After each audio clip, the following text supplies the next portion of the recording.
That's why he shouldn't have done it. Hey, yo, Harry Douglas. Harry Douglas. Talk to me. Hey, man, can you get the crowd loud for me? Okay, ladies and gentlemen, I have a little riddle for everyone. Roses are red. National champions are blue. I love being in Ann Arbor for college game day. What about you?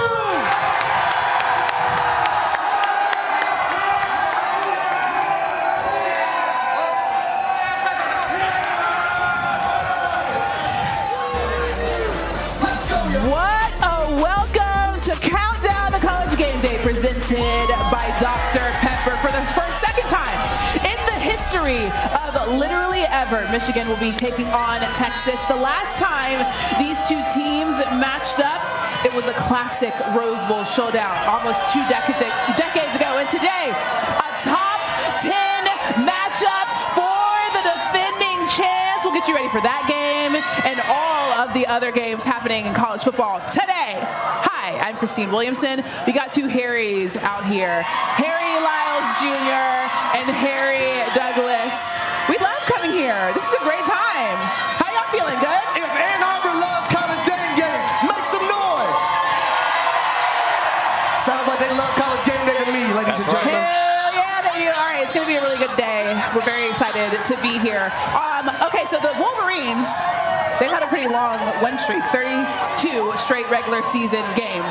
That streak in jeopardy today because number 3 Texas is in town. HD, when you think about the Wolverines, and especially this matchup, going into this season, what are your impressions initially about Michigan? I'll say offensively, and I'm basing this off the game last week, first and second down production is imperative for them. They had 11 third downs, but they had 5 of those third downs that were 3rd and 9 or more. That's not an ideal situation that you want to live in. Also, offensive line-wise, they have a lot of new starters up there up front. In this matchup versus the Texas Longhorns and their defensive line, you want to make sure you have that cohesion, one band, one sound, you're moving in unison. And then last but not least, when you have the opportunity to hit big plays, you got to make them. Last week they had a post route that should have been for a touchdown. It got underthrown by Davis Ward, and it got intercepted.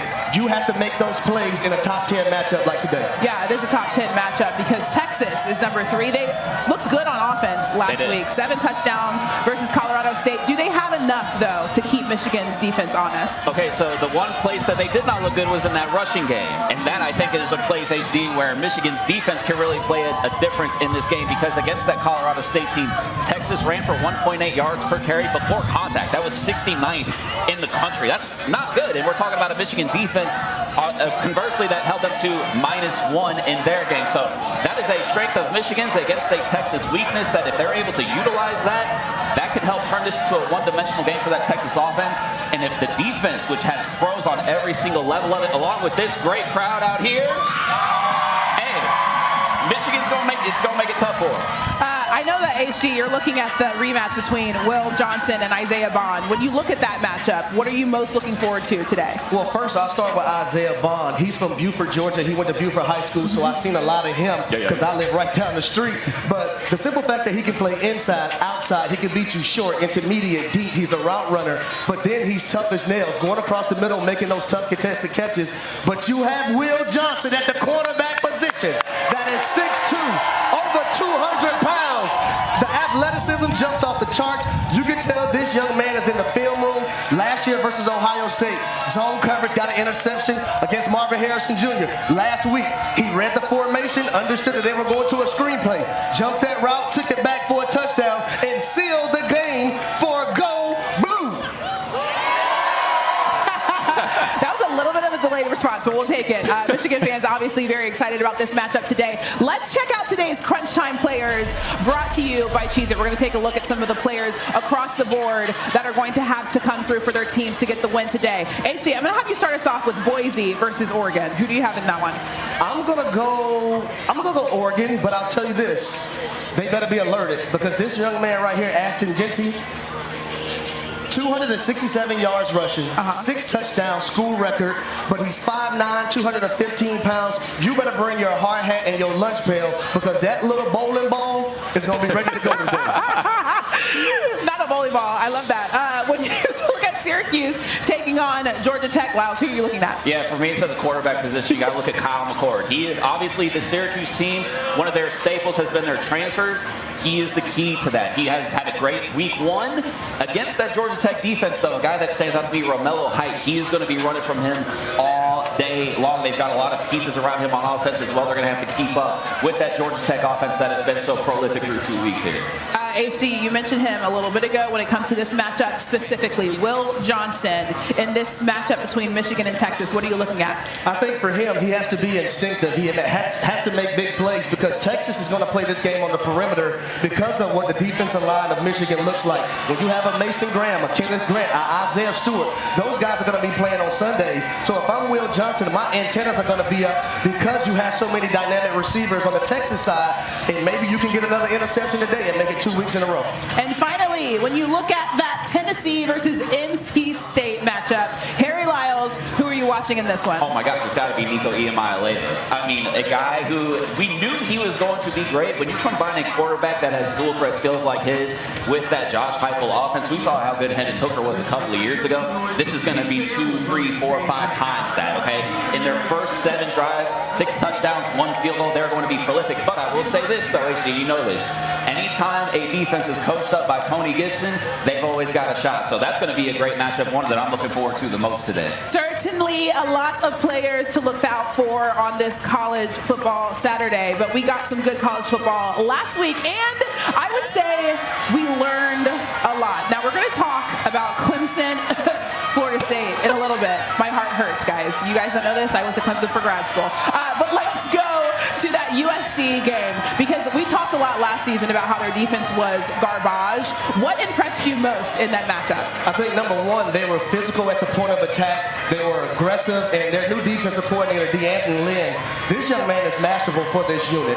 And shout out to Lincoln Riley for going out and stealing him from UCLA. But it's all about moments and when you can get stops. And just like Washington Huskies last year, they made it to a national championship, even though they didn't win it. When you needed to get stops, they were able to do that throughout the year. So it was the first 4th down of the game. You know, LSU drove all the way down. They were able to get a stop. 3rd and 1 late in that ball game as well. They were able to get a stop again, and then they sealed the game with an interception. So I really like USC being physical at the point of attack, being instinctive, but also in key moments being able to get stops and create turnovers. It was a more confident team, was it not? Yes. I mean, even early on, they were making every single open field tackle, and that's not even just with the defense. That's with Miller Moss. Like, if you are a quarterback playing for Lincoln Riley, given his resume of what he has done with quarterbacks, whether it be Baker Mayfield, Kyler Murray, Jalen Hurts, or most recently Caleb Williams, you should be able to go out there and have a moxie about yourself, and you saw that with him.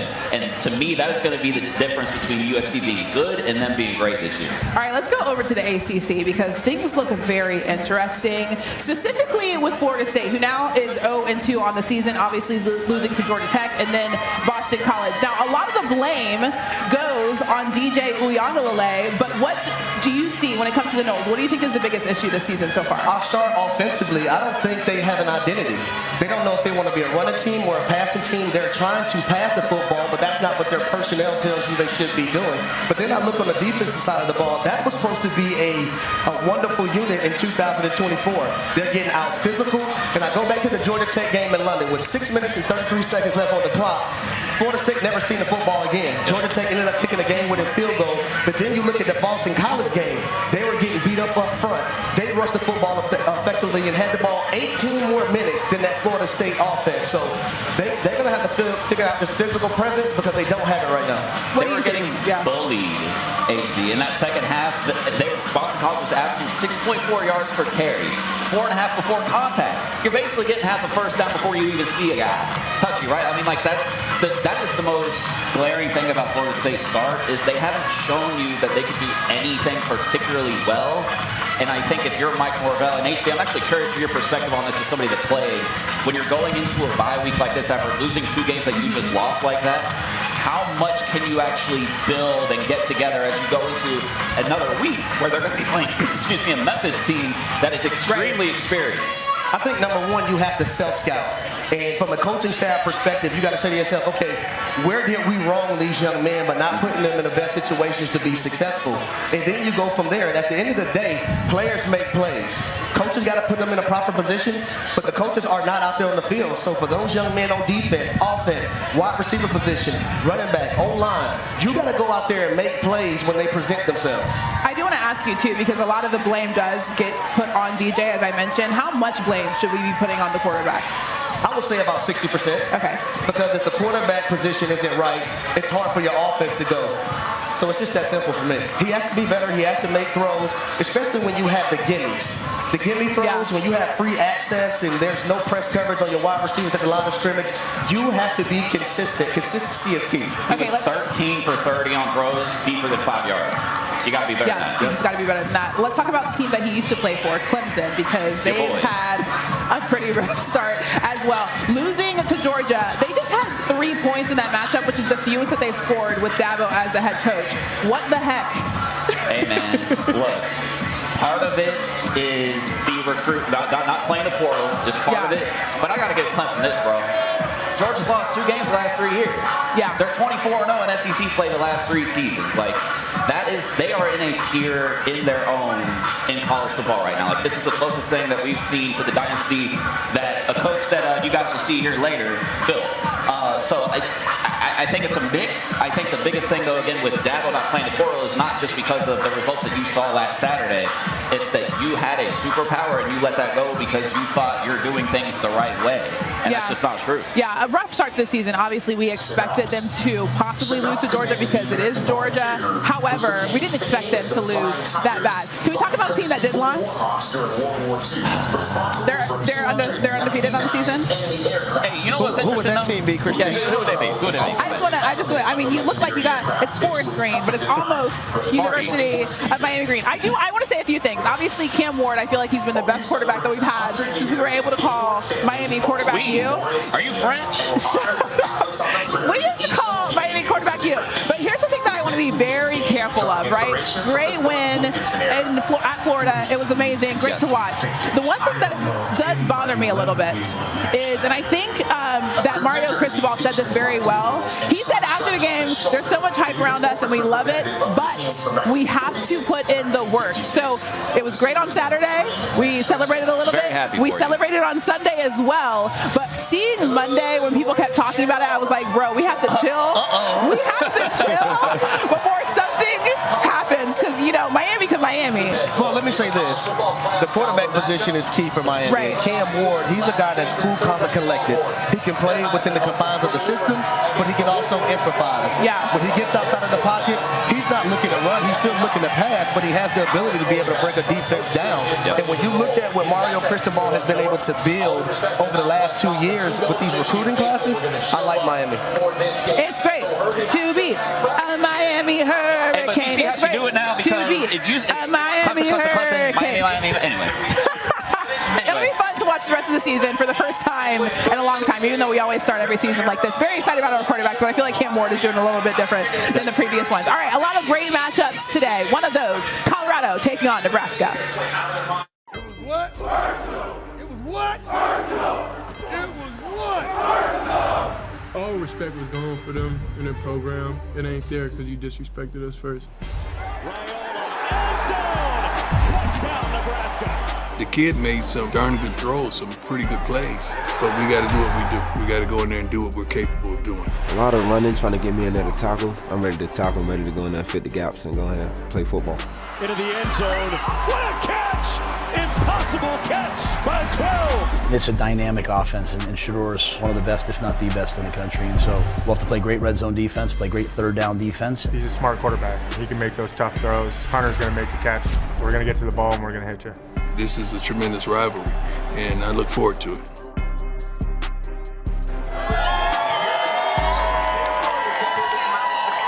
All right, guys. Colorado is headed to Nebraska, 7:30 p.m. tonight. The Buffs have won 3 straight versus the Cornhuskers. Shedeur and Travis Hunter carried the Buffs in week 1.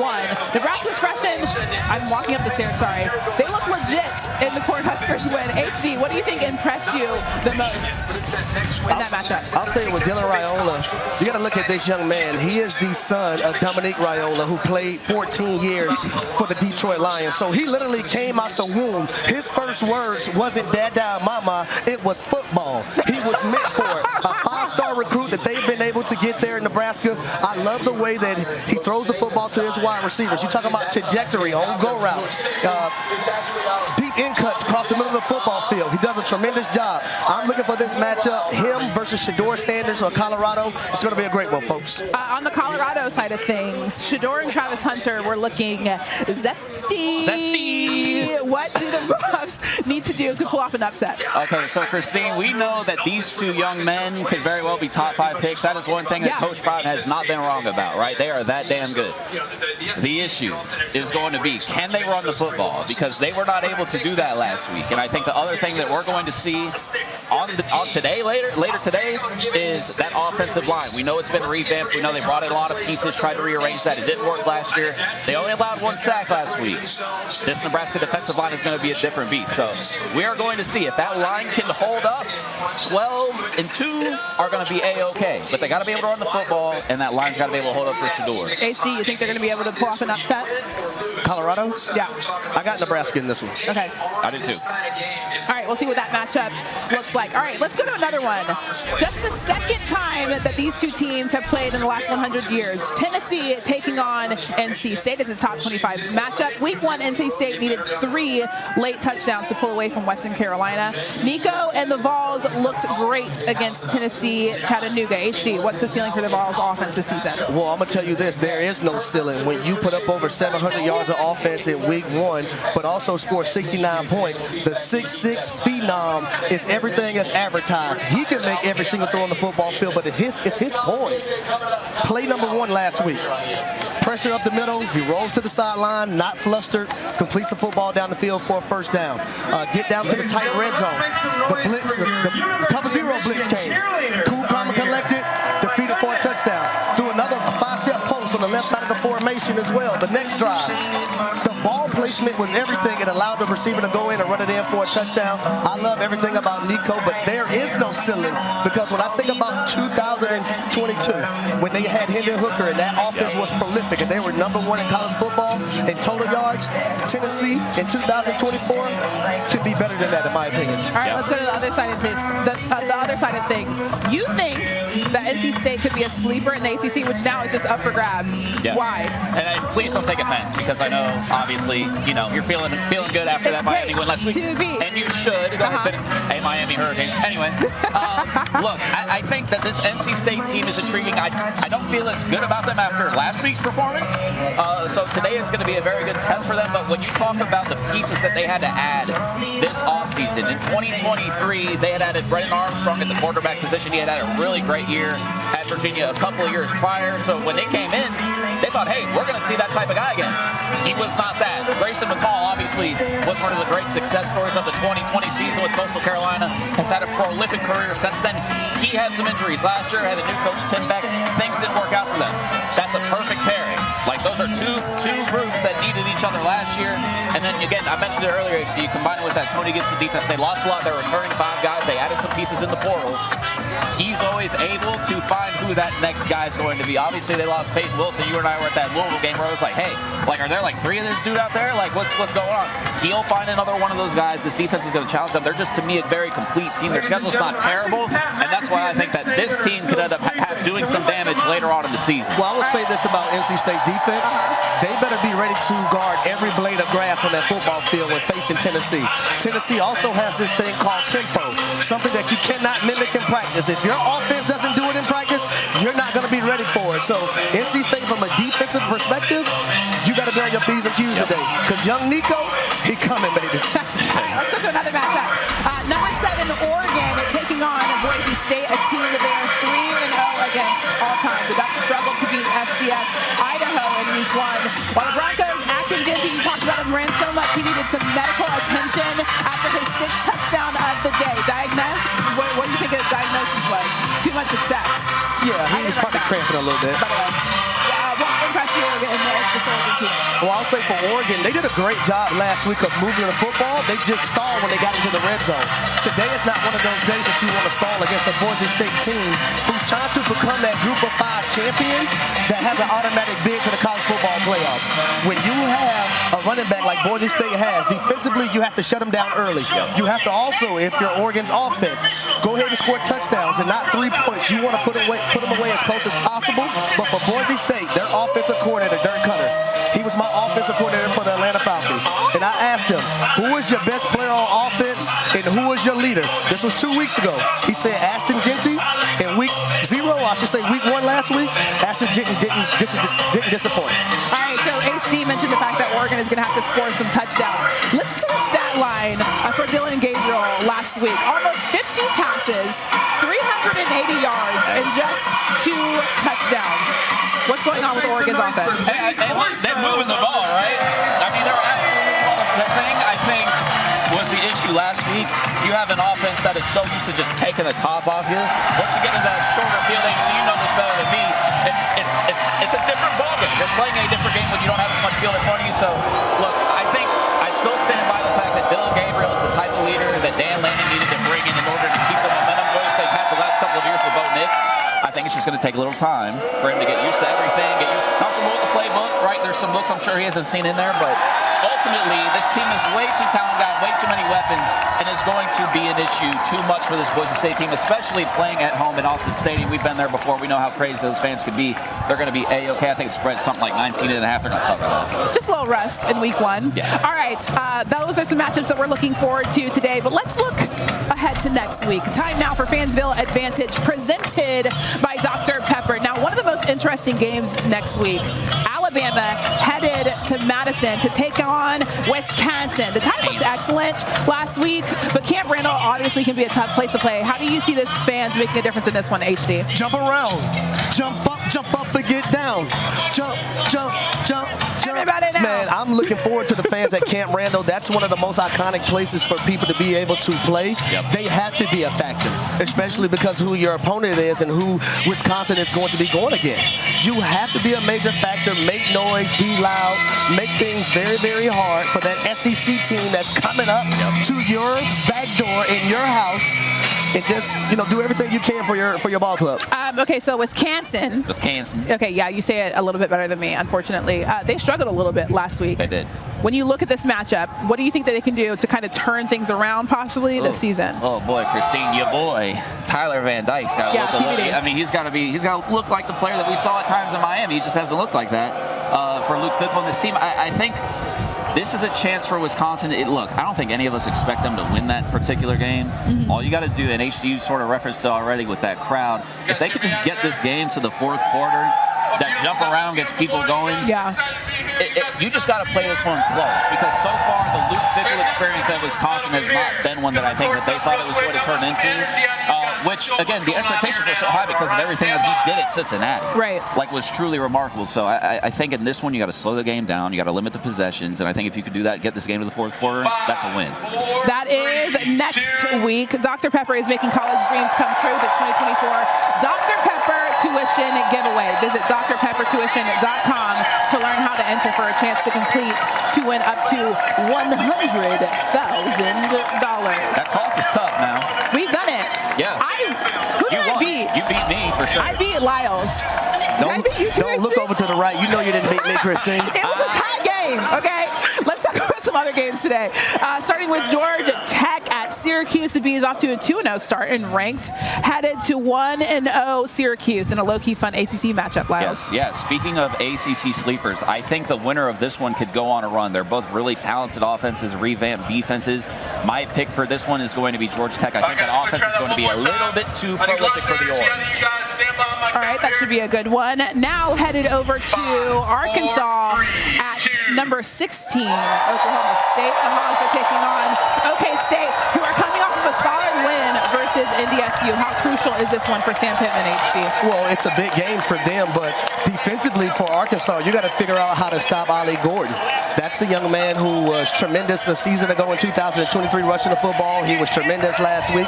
Figure out how to stop him. For Arkansas's offense, I love their offensive coordinator. His name is Bobby Trino. He was my head coach at the University of Louisville, and trust me, when I watch their film, they're running a lot of the same things. That's college-wise, but also pro-wise. So watch out, Oklahoma State. Arkansas may have something to say. All right, moving on to Iowa State at Iowa. They're going to be in Des Moines for this one. This is a Cy-Hawk matchup. The Hawkeyes lead the all-time series 47-23, Lyles. What are you looking at? Christine, this might be the easiest analysis I do all season. Listen, this is an Iowa offense that scored 6 points in the first half against Illinois State. Not Illinois, Illinois State. Scored 34 in the second half. Whichever offense from Iowa decides to show up is going to determine who wins this football game, because that Iowa defense is one of the best in the country. It doesn't matter if you don't score any points. All right, and finally, my unfortunate Clemson Tigers. See, we'd like to balance things out a little bit, right? Clemson not doing so well, Miami off to a hot start. The Tigers are seeking redemption after that tough L against Georgia. They need this win against App State in order to keep their playoff hopes alive, right, HD? Yeah, it's simple for me with Clemson. Will the real Clemson please stand up? Are you going to be that team that, made the college football playoffs 4 years ago? Or are you going to be the team that Clemson has been the last 3 years? For Cade Klubnik at the quarterback position, you got to be prolific. You got to hit your throws. You can't make mistakes. Defensively, we know it was rough last week versus the University of Georgia, but that is the #1 team in the country, and they're ranked that way for a reason.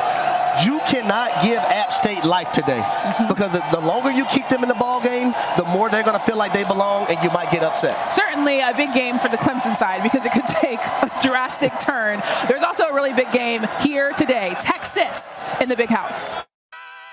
Keene fires quickly. It's picked off Will Johnson, and he's in the clear. No doubt about it. Smash. That's everything we're about. We invented physicality. When you're really good on defense and you're really good on defense over time, like Michigan's been, they challenge you on a lot of different levels with just the desire and pride that they play. Never stop. Relentless effort, relentless violence. And yours put on a clinic. We haven't had this type of quarterback play in quite some time. He's probably one of the hardest working guys I've ever been around, and I think he prepares like no other. He's a very talented guy. He's got a lot of talent to get the ball to. I kind of see it as like a heat-seeking missile, man. We go so fast. They pride themselves on being a physical team, too. It's going to be a dogfight. All right, Texas taking on Michigan. As we know, the only other time these two teams matched up was in 2005, where the guy standing to my left had 3 touchdowns. What do you remember about that Rose Bowl? Welcome, Braylon Edwards, by the way. Welcome. Great to have you. Yeah, of course. Good to be here. I just remember it was an elite game. It was elite time. It was the first time I've been on the field where there were tons of stars, tons of talent, and Vince Young stole the show. That's what I remember. He stole my MVP, but it was a heck of a game, a lot of stars. Rest in peace to Cedric Benson, but it's a great team, great rivalry. I want to mention the fact that, we're out here. It's a big matchup. Obviously, defending champion Michigan taking on #3 Texas. This is a pretty great showing, I feel like, for game day. What's it like having game day here in Ann Arbor? It's always fun, man. I saw Desmond last night. I told him, man, when I was in college, game day was a thing. You wanted to have ESPN game day come to your town. And I think Ann Arbor shows up and shows out. The fans do an amazing job. Look at that young guy. But I think Michigan does a good job with the fans and everybody as you hear. Ann Arbor does a great job. We know what prime time and game day is. Yeah, for sure. Well, Brandon, I got to ask you about this Michigan football team. Not the best showing last week. And I know you love this segment that we do on Get Up. You want to do it? 1, 2, 3. That boy bad. Okay. I manifested that, by the way. I manifested that. How? Because I see him doing here. He's been doing this thing on ESPN for a while, and when that kind of took off, I said, man, that's dope. That's catchy. I want to get on there and do it. And we ran into each other at Calvin's event, and now here I am on stage ESPN with you guys. I had a chance to say, yeah. But I got to ask you about this offense. Not the best showing last week. What do they need to do today, in your opinion, to be able to get a victory over Texas? First, pick a quarterback. I think that's what it is. We got 2 quarterbacks. That means you don't have any. Pick a quarterback and run with it. This kind of sets up for Michigan. It's cold outside. You know what I'm saying? Texas isn't used to that, so that plays their favor. Just trust who you're on defense. I think a lot of the short passing game stuff that Texas does fits right into the wheelhouse of the defensive scheme that Wink Martindale is going to do. Run the football. This is what Michigan is. And just take one quarterback. Don't go back and forth with Alex Orji and then Davis Warren. Keep one quarterback. keep one quarterback. Not the best showing last week, but you know how it is on opening game week. You get jitters, you get nerves. The Fresno State's a better team. I think people go. Now, from your perspective, obviously a lot of people are talking about the reasons that Michigan's not going to be as good this year. But obviously, when you are a program like Michigan, you always, it's never a rebuild, it's a reload. What do you feel are some things perhaps people have been overlooking about this team? I think, Alabama, Georgia, Ohio State, they reload every year, but they're not reloading coaches. Jim Harbaugh was the best coach in college football over the past 3 years. Jim Harbaugh is going, the strength and conditioning coach. Ben Herbert is gone, a lot of those coaching staff. So you're not just replacing the 18 players that went to the draft, you're also replacing those coaches. So that's a little bit tough. It's going to take the coaches a second to kind of get in that groove, and it's going to take the players a second to get in that groove as well. So I think you got to give them some grace. Not the best showing last week, but they're replacing a lot, including a coach that won a national championship. Braylon, college was the best time of my life. I'm pretty sure Henry feels the same way as well as Christine. What do you miss the most about this place? I grew up in this place, man. Like, I'm down the street, Detroit. My dad played here, so it's a legacy. So Michigan's deeper than just playing football and going to class, man. I was born maize and blue blood in my blood, and so just the energy, man, and no taxes. Not paying taxes, the real world, but it's nothing like playing a game at the big house. The energy is electric. Texas is going to find out what it means to be in Ann Arbor. It's going to be a lot of fun today. I was going to ask you, what do you think the atmosphere for this matchup specifically is going to be today? It's cold and coach, man. I think the atmosphere is going to be gloomy, doom and gloom, man, and it plays in the Michigan's wheelhouse. So I'm excited for it. It's Mr. Brightside, Yeah, for sure. My hands are numb. I'm not going to lie. You see this? Okay, let's talk about the other side of things really fast, because Texas obviously is coming in here. They're expecting to win. They have the 73.8% chance to win. HD, Lyles, what do you think that they're going to have to do in order to get that done? Texas? Yeah. I think that they're going to have to be able to run the ball better than they did last week, because I really do believe if this Michigan defense makes them one-dimensional and they win the turnover battle, I think that's how they win the football game. And I think people are really sort of overlooking that factor, especially as it pertains to playing in this place back here. Yeah. I think that is a huge factor in this game, and I think that this game is going to be a heck of a lot closer than a lot of people seem to be anticipating. For me, I think it's two people. Steve Sarkisian as a play caller, who has a history in the NFL and also strongly in Alabama, USC, every school you could possibly think of, but also Quinn Ewers. He has to make plays when they present themselves today. So Steve Sarkisian with a mix of Quinn Ewers, that's how Texas wins this game today. You mentioned a little bit ago how there's a new coach. Obviously, Sharon Moore's coming here, and he's doing things that haven't been done before because, as you mentioned, Jim Harbaugh was able to get things done last season. What do you expect this team to look like under his lead? I think, Sharon Moore was a part of the identity that Michigan built over the past 3 years. Smash Mouth, he was a part of that, the offensive line coach. So he knows what it takes to be in the national championship. He knows what it takes to be in these big moments, these big games. So I think he's going to have to breathe, relax, and trust what he's done over time. I think Sharon Moore is the right guy for the job. And look, man, you talk about Quinn Ewers. Quinn Ewers hasn't been consistent. That's what I'm looking for in Michigan. Quinn Ewers hasn't been consistent. Last year he had the Alabama game, but he had some games there where you're like, is this really the guy? So if Michigan can jump on him early with that defense, make them get confusing. They've never been in an atmosphere like that, so that's what I'm looking for. But Sharon Moore is the right guy for the job. Just got to give him some time. Like, he's replacing legend Jim Harbaugh, and a lot of guys left last year, including first-round quarterback. Yeah, for sure. All right, let's get some game picks in here because it's the end of the show, and I can't wait to hear who the Harrys are choosing in this matchup. Let's start with Lyles. I'm going with the Texas Longhorns. I think they're going to win this one by 4 points. I think it's going to come down to that final possession. I don't trust the Michigan offense just yet to get there, so I'm going to go with the Longhorns in a close one. Okay. HD? All my exes live in Texas. I'm going with the Texas Longhorns. Hook 'em, baby. Hook 'em, hook 'em, hook 'em. All right, so I believe we have a fan vote here. Or is that Braylon's vote? Okay, obviously. Who are you choosing in this matchup today? There's only one way to go. We're going with Michigan, baby.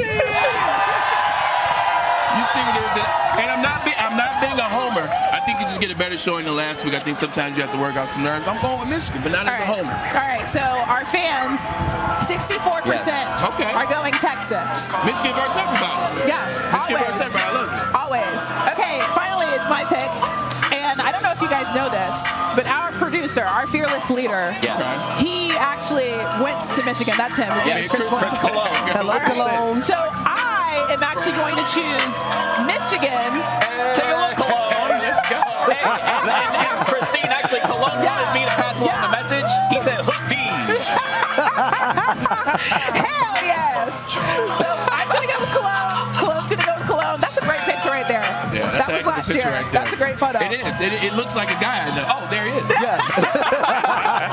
All right, that matchup happening very soon. What? It's almost 3 hours away. 3 hours away. Yeah, it's going to be a great matchup. We'll see you guys next week. Thank you guys for watching Countdown to College Game Day presented by Dr. Pepper.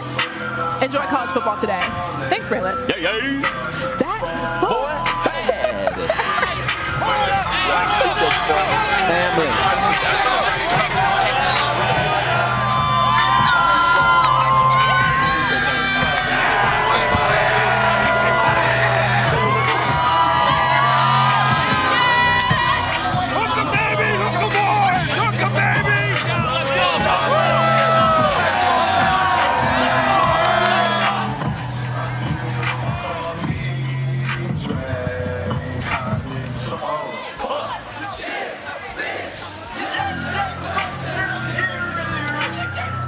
Hey, man. Hey.